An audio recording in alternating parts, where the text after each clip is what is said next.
I will start reading from page 20 to 21. The mythology book dropped out of my hand and hit the floor with a thud. Louder. Mr. Brunner went silent. My heart hammering, I picked up the book and backed down the hall. A shadow slid across the lighted glass of Brunner's office door. The shadow of something much taller than my wheelchair-bound teacher, holding something that looked suspiciously like an archer's bow. I opened the nearest door and slipped inside.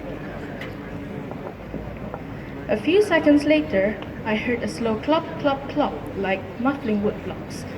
Then a sound like an animal snuffling right outside my door. A large dark shape paused in front of the glass, then moved on. A bead of sweat trickled down my neck. Somewhere in the hallway, Mr. Brunner spoke. Nothing, he murmured. My nerves haven't been right since the winter solstice. Mine neither, Gruber said. But I could have sworn.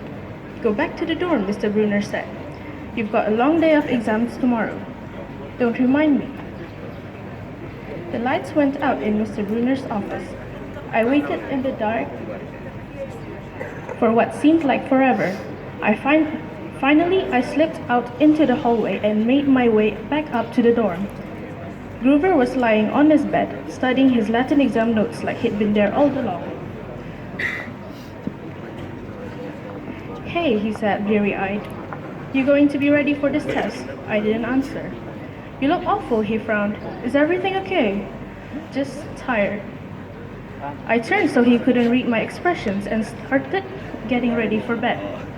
I didn't understand what I heard downstairs. I wanted to believe I'd imagined the whole thing. But one thing was clear.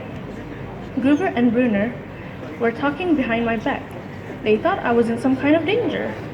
The next afternoon, as I was leaving the 3-hour Latin exams, my eyes swimming with all the Greek and Roman names I'd misspelled, Mr. Brunner called me back inside. For a moment, I was worried he found out about my eavesdropping the night before.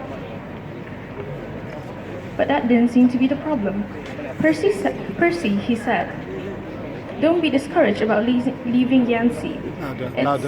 It's for the best. His tone was kind, but the words still embarrassed me. Even though he was speaking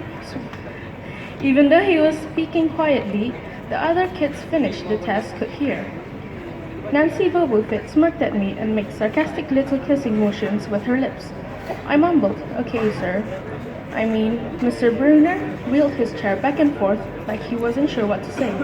This isn't the right place for you. It was only a matter of time. Thank you. Okay, yeah.